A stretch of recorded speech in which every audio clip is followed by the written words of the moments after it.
Aujourd'hui, nous abordons la seconde partie du psaume 37. Le texte d'aujourd'hui décrit la vie contrastée entre les méchants et notre peuple de Dieu, ainsi que leur fin. Que dit la parole de Dieu à ce sujet? Aujourd'hui, j'aimerais étudier cela avec vous et partager la grâce. Tout d'abord, le texte d'aujourd'hui décrit la vie contrastée entre les méchants et notre peuple de Dieu, ainsi que leur fin. Dans le psaume 37, 12-13, il est écrit: Le méchant forme des projets contre le juste, et il grince des dents contre lui. Le Seigneur rit du méchant, car il voit que son jour arrive. Le méchant forme des projets contre le juste, et il grince des dents contre lui. Le Seigneur rit du méchant, car il voit que son jour arrive. Ce verset décrit de manière vivante comment une personne malfaisante complote pour nuire à une personne juste, en manifestant une forte hostilité et une grande colère. Ici, le méchant désigne les incroyants qui ignorent et méprisent Dieu et qui nuisent au peuple de Dieu pour leur propre intérêt. Le juste désigne nous, le peuple de Dieu, qui avons été gratuitement déclarés justes par la foi au mérite du sang du Fils unique, et qui vivons dans l'obéissance à la parole de Dieu. Forme des projets signifie ici que le méchant, sans aucune raison, ou pour satisfaire sa propre avidité, complote secrètement pour renverser et nuire au peuple de Dieu. Grince des dents contre lui et exprime une colère extrême, une hostilité et une jalousie, représentant visuellement et auditivement les intentions malveillantes des méchants qui veulent absolument détruire notre peuple de Dieu. En d'autres termes, cela montre la nature des méchants qui, instinctivement, dès qu'ils voient le peuple de Dieu, se précipitent pour le tuer, révélant leur hostilité, leur venin et leur haine. Pourtant, quel sera le destin de ces méchants? Le Seigneur rit du méchant, car il voit que son jour arrive. Ici, le Seigneur rit ne signifie pas que Dieu se réjouit en voyant les méchants, mais qu'il se moque de leur orgueil et de leur folie. Le méchant croit avec assurance qu'il peut, avec sa force et son pouvoir, renverser complètement le peuple de Dieu, mais aux yeux de Dieu, le souverain de l'univers, ce ne sont que des gesticulations ridicules et insignifiantes. Son jour désigne le jour où le méchant sera jugé et périra, c'est-à-dire le jour du jugement de Dieu. C'est pourquoi la traduction courante dit, car il sait que son jour approche. Dieu rit des méchants parce qu'il sait déjà que le jour de leur jugement et de leur perdition est fixé et qu'il approche inéluctablement.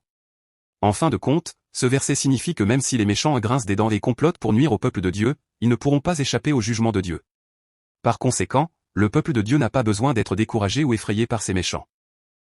Certes, même si, pour le moment, il semble que les méchants réussissent et que notre peuple de Dieu souffre, le pouvoir des méchants n'est que temporaire, et la victoire finale appartient à notre peuple de Dieu. Comment les méchants agissent-ils encore? Dans le psaume 37, 14-16, il est écrit: Les méchants tirent le glaive, ils bandent leur arc, pour faire tomber le malheureux et l'indigent, pour égorger ceux dont la voie est droite.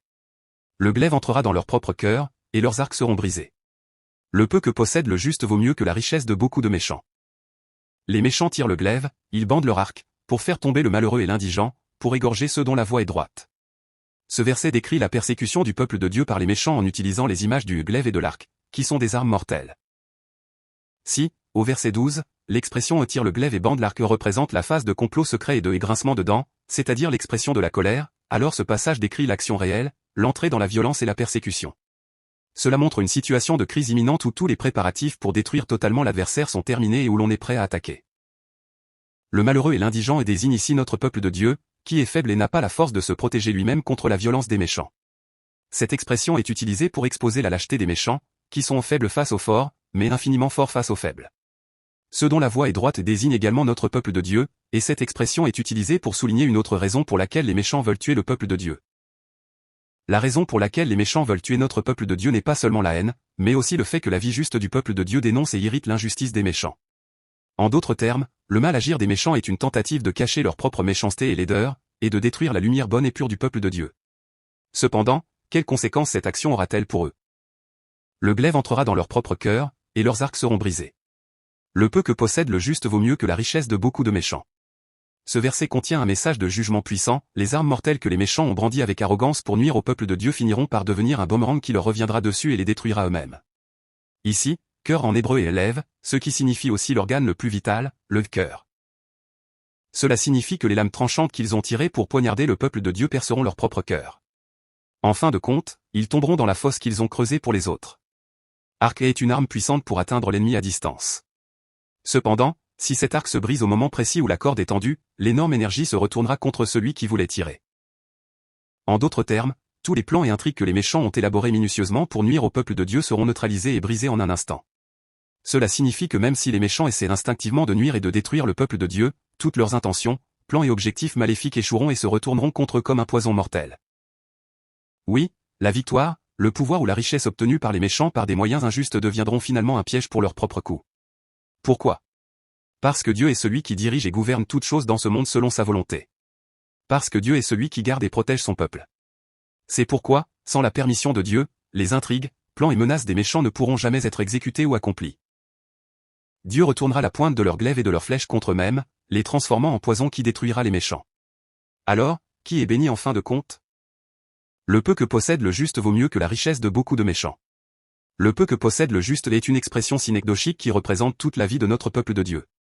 C'est une vie qui loue et élève Dieu, qui vit pour Dieu, son nom et sa gloire, tout en espérant et en se confiant toujours en Dieu au milieu des persécutions et des menaces des méchants, et en désirant le ciel. La richesse de beaucoup de méchants est également une expression synecdochique qui représente toute la vie des méchants. C'est la vie qui ignore et méprise Dieu, qui vit selon ses désirs corrompus et déchus, qui se vante et se confie dans la richesse, la popularité et l'honneur, et qui nuit, persécute et menace notre peuple de Dieu.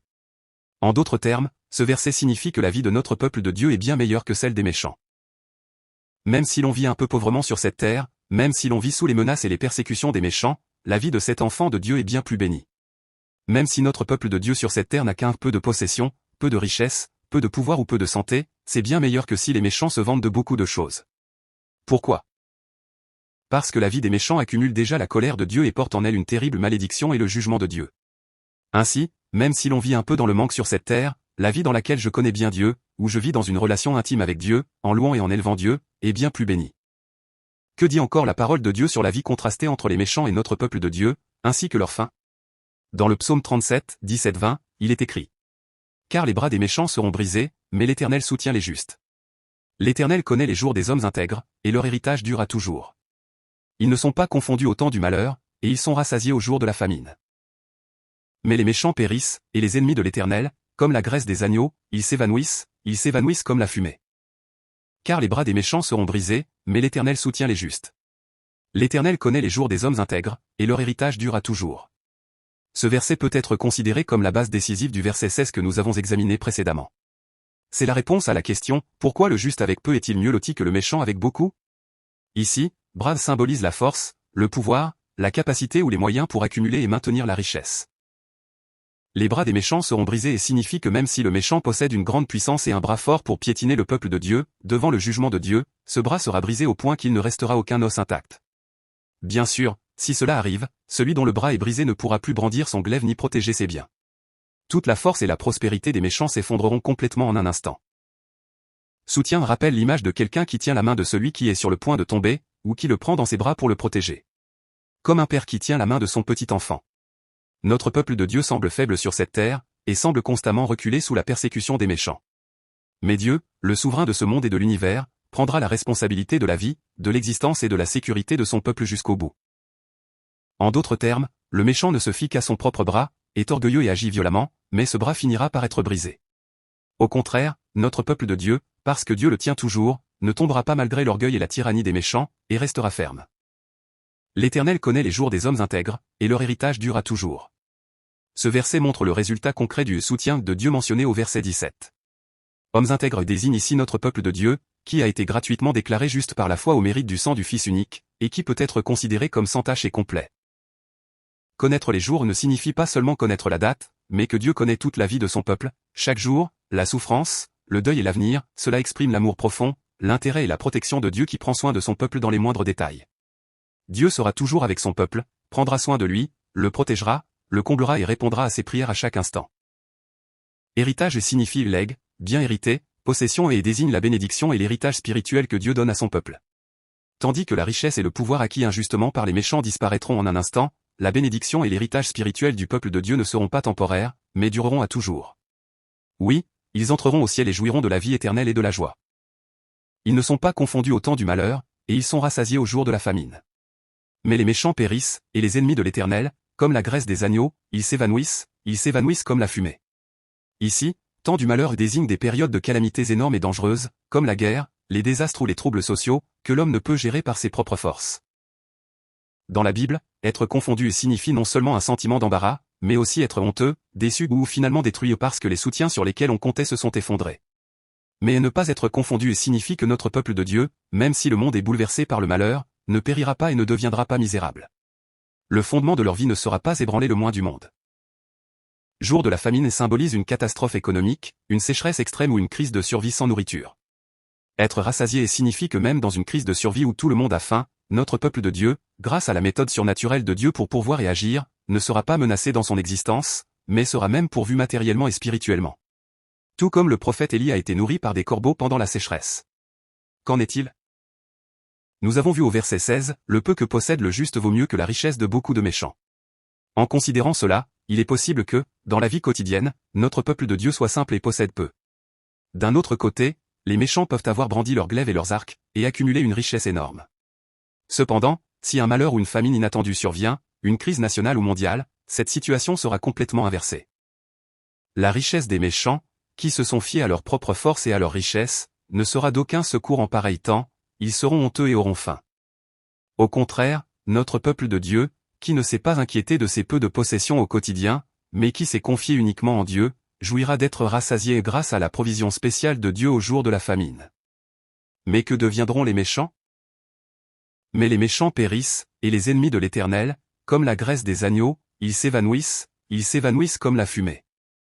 Ce passage désigne les méchants, qui tourmentent et piétinent notre peuple de Dieu, comme des ennemis de l'Éternel. Cela souligne que leur destruction et leur ruine sont l'œuvre de la justice de Dieu, l'exécution de son jugement est un résultat inévitable. Comme la graisse des agneaux a pour toile de fond les sacrifices de l'Ancien Testament. Généralement, lorsque l'on offrait des holocaustes dans l'Ancien Testament, la graisse de la victime était posée en premier sur l'autel et jetée dans le feu. À ce moment-là, la graisse fond et brûle instantanément sous une chaleur intense dès qu'elle touche le feu. Comme la graisse des agneaux signifie que tout le pouvoir, les richesses, la santé magnifique et énorme des méchants devant le jugement de Dieu, tout comme la graisse sur l'autel, fondront et disparaîtront instantanément sans laisser de traces. S'évanouissent comme la fumée et signifie qu'une fois que la graisse sur l'autel a brûlé, tout se dissipe et disparaît comme la fumée, de sorte que les traces des méchants, qui ont dominé ce monde et semblaient éternels, disparaîtront complètement de l'histoire du monde et de l'éternité et ne pourront plus être retrouvés. Que dit encore la parole? Dans le psaume 37, 21-26, il est écrit: Le méchant emprunte, et il ne rend pas, le juste est compatissant, et il donne. Car ceux qui sont bénis de l'Éternel possèdent le pays, et ceux qui sont maudits de lui sont retranchés. L'Éternel affermit les pas de l'homme, et il prend plaisir à sa voie, s'il tombe, il n'est pas terrassé, car l'Éternel lui prend la main. J'ai été jeune, j'ai été vieux, et je n'ai point vu le juste abandonné, ni sa postérité mendiant son pain. Il est toujours compatissant, et il prête, et sa postérité est bénie. Le méchant emprunte, et il ne rend pas, le juste est compatissant, et il donne. Car ceux qui sont bénis de l'Éternel possèdent le pays, et ceux qui sont maudits de lui sont retranchés. Ce verset montre, à travers un exemple de comportement financier, c'est-à-dire une comparaison sur l'emprunt, le remboursement et le don, comment la situation spirituelle et matérielle des deux groupes s'inversera de manière spectaculaire à l'avenir. Le fait que le méchant emprunte et ne rende pas signifie que le méchant tombera sous le jugement de Dieu et fera face à un état de misère absolue et de faillite, où il ne pourra plus rendre même s'il le voulait. En d'autres termes, celui qui a pris aux autres finira dans une situation où il devra mendier. Au contraire, le fait que le juste soit compatissant et donne montre que le peuple de Dieu sera comblé par la plénitude et la bénédiction de Dieu, et qu'il aura désormais la liberté et la capacité de donner et de partager avec les autres. En fin de compte, le méchant qui vivait selon ses désirs corrompus et déchus tombera sous le jugement de Dieu et sera ruiné, se retrouvant dans une situation misérable où il a des dettes envers les autres et ne peut pas les payer. Mais notre peuple de Dieu recevra la bénédiction de Dieu et mènera une vie qui non seulement pourvoit à ses propres besoins, mais aussi à ceux des autres, une vie généreuse, précieuse et bénie. Car ceux qui sont bénis de l'Éternel possèdent le pays, et ceux qui sont maudits de lui sont retranchés. Ce verset proclame que le destin des deux groupes que nous avons vus jusqu'à présent, c'est-à-dire la bénédiction du peuple de Dieu et la destruction des méchants, ne dépend pas de la capacité humaine ou du hasard, mais est un résultat inévitable déterminé par le jugement et la justice de Dieu, c'est-à-dire par la bénédiction de Dieu et la maudissement de Dieu. Ici, ceux qui sont bénis de l'Éternel et désignent le peuple de Dieu, et ceux qui sont maudits de lui et désignent les méchants. Le peuple de Dieu recevra finalement la garde, la protection et la réponse de Dieu et entrera au ciel. Ce sont ceux qui sont bénis, tandis que les méchants finiront par être vaincus, disparaître et tomber dans le feu de l'enfer. Ce sont ceux qui sont maudits. Quoi qu'il en soit, les méchants agissent comme s'ils pouvaient avec leur pouvoir, leur force et leur argent acheter la terre, conduire de belles voitures et occuper cette place pour toujours, mais ce verset proclame avec détermination que le souverain de l'histoire est Dieu. C'est Dieu qui les gérera et les jugera. En d'autres termes, même si les méchants brandissent leur glaive, dominent le monde et s'agitent, si Dieu les retranche, ils disparaîtront comme la fumée de cette terre en un instant et tomberont dans le feu éternel de l'enfer. Au contraire, même s'ils semblent faibles et pauvres, le peuple de Dieu qui demeure dans la grâce de Dieu recevra finalement la bénédiction et possédera le pays. Oui, ils entreront dans le ciel éternel. L'Éternel affermit les pas de l'homme, et il prend plaisir à sa voix. S'il tombe, il n'est pas terrassé, car l'Éternel lui prend la main. Ici, homme est un mot qui désigne souvent dans la Bible une personne à l'apogée de sa force, comme un guerrier, un héros, mais dans ce contexte, il désigne notre peuple de Dieu qui vit dans la grâce de Dieu, dans une gloire, un pouvoir et une capacité étonnants. Et il désigne le parcours de vie, le parcours de foi, le chemin de la foi. Dieu est celui qui tient et affermit le parcours de vie et le chemin de foi du peuple de Dieu afin qu'il ne vacille pas. En d'autres termes, Dieu est celui qui tient toujours et affermit notre peuple de Dieu afin qu'il ne s'égare pas loin de Dieu, qu'il ne vive pas en s'attachant à des choses futiles, et qu'il ne vive pas en commettant le péché dans les liens de Satan. Il prend plaisir à sa voix et signifie que Dieu non seulement tient et affermit notre peuple de Dieu, mais aussi qu'il observe, regarde et se réjouit lorsqu'une personne vit une telle vie. Cela rappelle l'image de nos parents charnels qui regardent avec amour et se réjouissent lorsque leur enfant apprend à faire ses premiers pas, et montre en outre une relation chaleureuse et personnelle entre Dieu et nous, les hommes. S'il tombe, il n'est pas terrassé, car l'Éternel lui prend la main. Qu'en est-il? La Bible ne dit pas que la vie du peuple de Dieu est toujours un long fleuve tranquille. Elle reconnaît que le peuple de Dieu aussi peut être trompé dans le monde, peut échouer en affaires, peut souffrir des attaques des méchants ou être spirituellement découragé. Le peuple de Dieu aussi tombe parfois en vivant. Cependant, il n'est pas terrassé complètement. Terrasser complètement ici ne signifie pas simplement tomber légèrement, mais un état d'où l'on ne peut plus se relever, où les os sont complètement brisés, ou une faillite totale, une chute au fond ou une faillite spirituelle et matérielle. Si le méchant tombe, c'est la fin, mais notre peuple de Dieu, même s'il vacille et tombe, ne sera pas complètement détruit. Pourquoi? Parce que l'Éternel lui prend la main. Le fait que le peuple de Dieu ne soit pas terrassé complètement n'est pas dû à la force du peuple de Dieu, mais au fait que Dieu le tient fermement par sa force puissante et sa main de grâce. Cela rappelle l'image d'un bébé qui apprend à marcher. Si le père tient fermement la main du bébé quand il trébuche, les genoux du bébé peuvent toucher légèrement le sol, mais il ne tombe pas complètement à plat avec un boum. J'ai été jeune, j'ai été vieux, et je n'ai point vu le juste abandonné, ni sa postérité mendiant son pain. Il est toujours compatissant, et il prête, et sa postérité est bénie. Ce verset est le témoignage et la confession ultime de David, basé sur l'expérience de vie qu'il a personnellement vue et vécue tout au long de sa vie. C'est-à-dire, j'ai observé la vie de toutes les personnes, de ma jeunesse à ma vieillesse, et je n'ai jamais vu une personne qui servait Dieu avec fidélité être abandonnée par Dieu et complètement détruite, ou ses descendants devoir mendier leur nourriture. C'est un mot de ferme assurance. Ici, mendiant son pain signifie un état misérable où l'on doit demander de la nourriture aux autres. David témoigne qu'il a vu tout au long de son long parcours de vie que Dieu prend en charge jusqu'au bout la vie, la dignité et la gloire du peuple de Dieu et de ses descendants, même s'ils souffrent devant eux, sans les laisser avoir faim. Pourquoi postérité apparaît-il ici soudainement? La Bible avertit que la lignée des méchants sera retranchée. Au contraire, elle dit que la bénédiction du peuple de Dieu ne s'arrête pas à la génération des parents, mais qu'elle se transmet à la génération suivante. La semence du service, des larmes, de la prière et du dévouement que les parents ont semé fidèlement devant Dieu deviendra un héritage spirituel et matériel qui garde leurs enfants de l'égarement ou de la chute. Dieu, en regardant les parents, ne laissera jamais leurs descendants avoir faim et prendra soin d'eux jusqu'au bout. Ainsi. En résumé, notre peuple de Dieu peut aussi temporairement échouer en affaires, tomber malade ou devenir pauvre en vivant dans ce monde. Cependant, Dieu ne laisse jamais son peuple dans un état aussi misérable éternellement. En fin de compte, lorsque nous terminons le long voyage de notre vie et que nous regardons en arrière, et lorsque nous examinons toute l'histoire du monde, nous voyons que la fin du peuple de Dieu est toujours le salut et la récompense de Dieu, tandis que la prospérité des méchants n'est que temporaire. Le peuple de Dieu peut éprouver des épreuves momentanées, mais il n'est jamais abandonné par Dieu, et Dieu prend soin même de la descendance du peuple de Dieu et le comble en abondance. Il est toujours compatissant, et il prête, et sa postérité est bénie. Ici, toujours exprime qu'il est des donne aux autres du matin au soir, à chaque instant, et montre aussi que la richesse de cette vie a atteint son paroxysme. compatissant et prêtre montre la vie de notre peuple de Dieu qui s'écoule constamment, tout à fait différemment de la vie des méchants qui exploitent et prennent tout. Bien sûr, une telle vie est possible pour 2 raisons. D'abord parce que Dieu a comblé notre peuple de Dieu en abondance, et ensuite parce que notre peuple de Dieu n'est pas avare, mais possède un cœur généreux qui prend soin de la douleur et du manque du prochain.